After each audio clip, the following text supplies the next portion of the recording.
Le système éducatif de Gaza paralysé durant 2 ans de génocide sioniste. Les écoles qui restent encore debout tentent d'accueillir un nombre important d'élèves.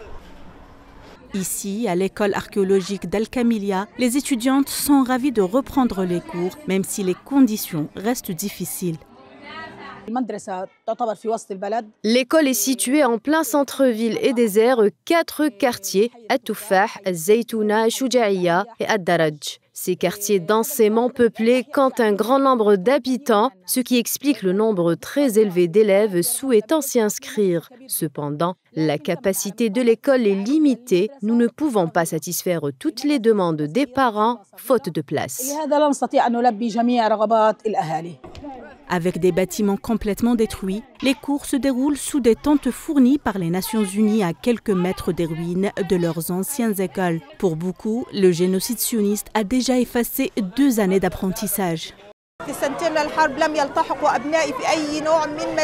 Pendant les 2 années de guerre, mes enfants n'ont fréquenté aucune école, car j'avais peur pour eux. Partout, il y avait des bombardements, la peur et la terreur, et je leur dispensais les cours à la maison.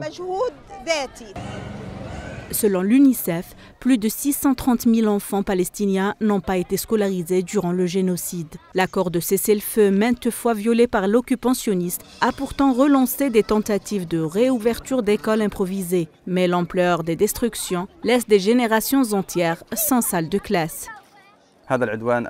Cette agression a dévasté tous les aspects de la vie et le système éducatif ne fait pas exception. Avant l'agression et les destructions, la bande de Gaza comptait plus de 596 établissements scolaires appartenant au ministère de l'Éducation, à l'UNRWA et à des écoles privées. Ces bâtiments ont été partiellement et gravement ou totalement détruits.